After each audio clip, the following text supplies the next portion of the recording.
Hey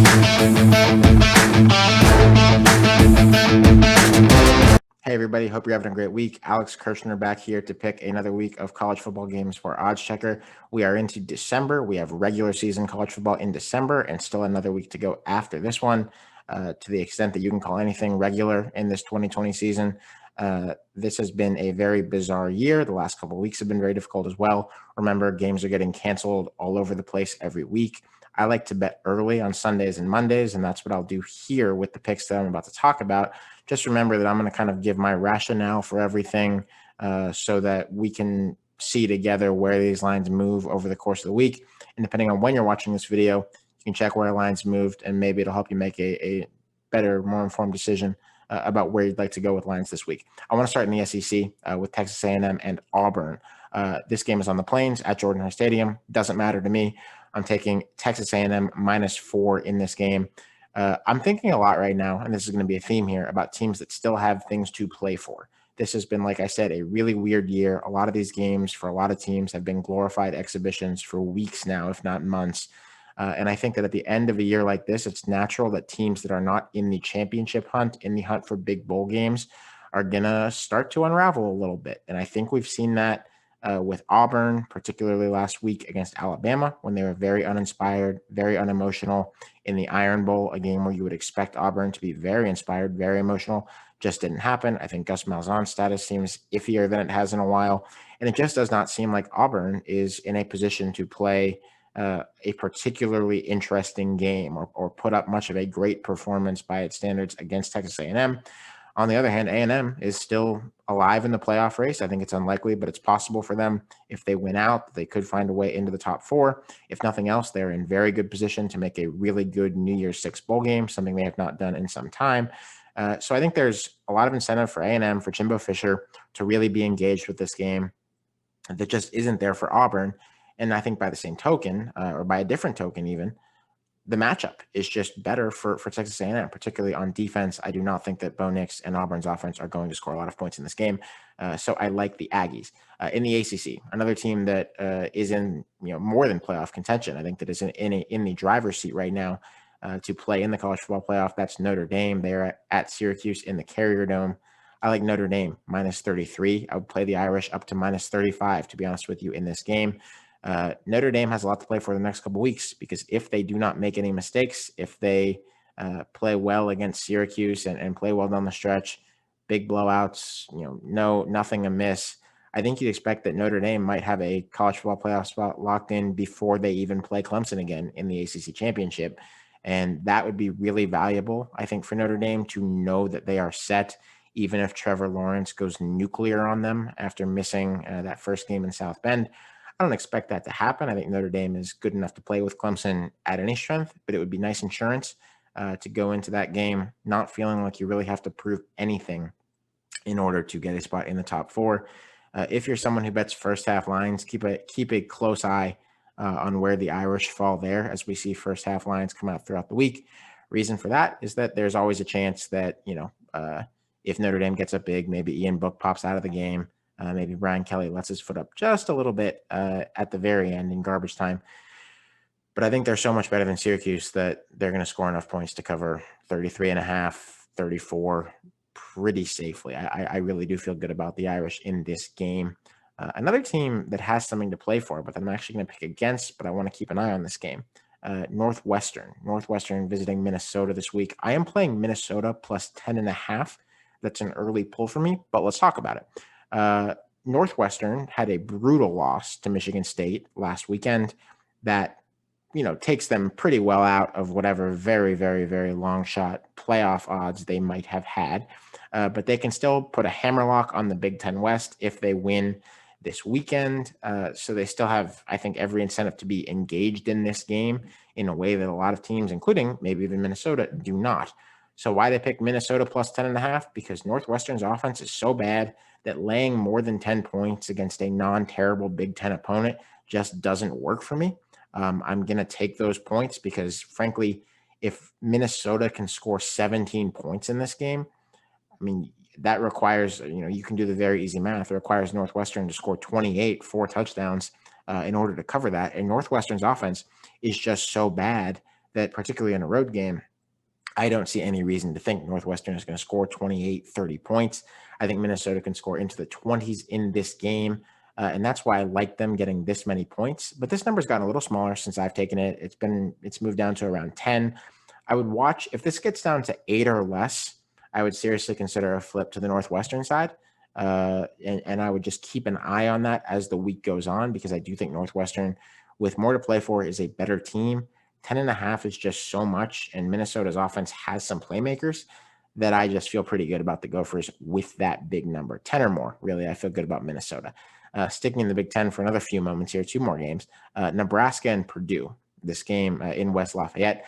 I have Nebraska plus 1.5. Obviously, Nebraska is bad. They have been clowned, made fun of quite a bit this season for various reasons.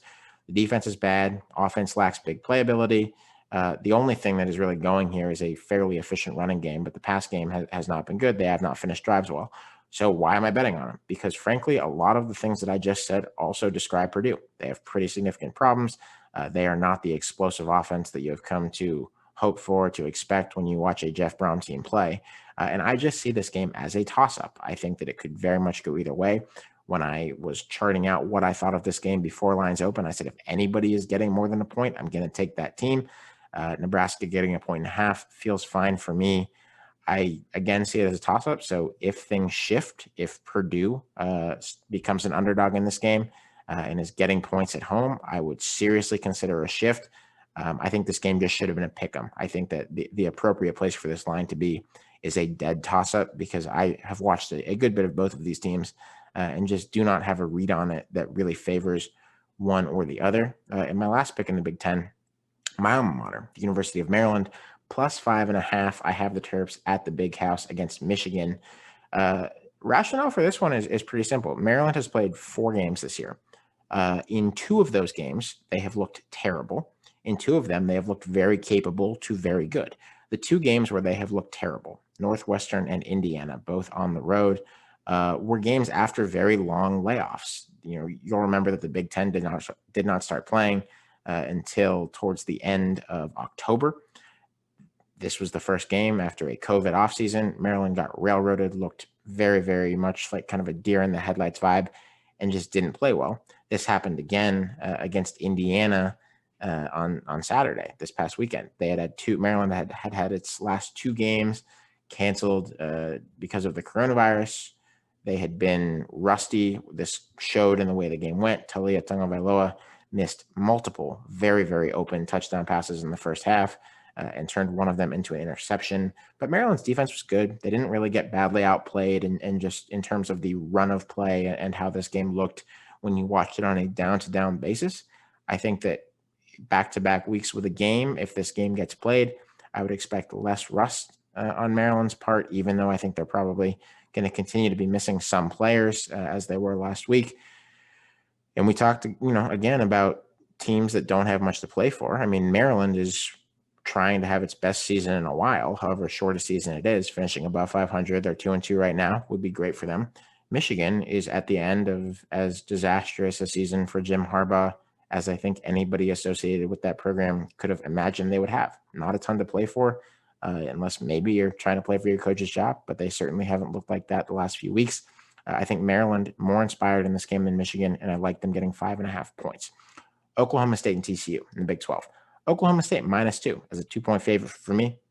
TCU has looked flat all year. Congrats to them on scoring 59 points against Kansas, but it is Kansas. It means very little to me in terms of how I would analyze this game. I am not sure where TCU is finding points against Oklahoma State. Both of these teams looked a little weird this past week. TCU looked more competent than usual on offense. Again, I would kind of sum that up to them playing Kansas. Oklahoma State looked like its old self against Texas Tech. They won a shootout like 50-44, where the offense looked great, defense didn't, and that used to be how Oklahoma State won. I think this week things probably revert somewhat to normal, but I think that TCU's offense is more likely than Oklahoma State's to take a big step backwards from where it was last week. And for that reason, I like the Pokes as long as they are laying anything a field goal or less at home in Stillwater to cover in this game against TCU. I don't think very highly of TCU this year. In the Mountain West, Boise State and UNLV. I have Boise State minus 26.5. I would play the Broncos up to 28 and even 4 touchdowns in this game. Boise has had significant COVID problems. I am not sure this game will be played. We've talked about that earlier on this video, and we talked about it every week for this entire season. The thing is, if this game doesn't get played, obviously we're going to get our money back, or at least we should, via a no action declaration by our preferred sports book, whatever it may be. And if it does get played, I just think Boise is going to beat UNLV by a ton because I think they're a much better team. UNLV is one of the worst teams in FBS, and Boise is drastically more talented.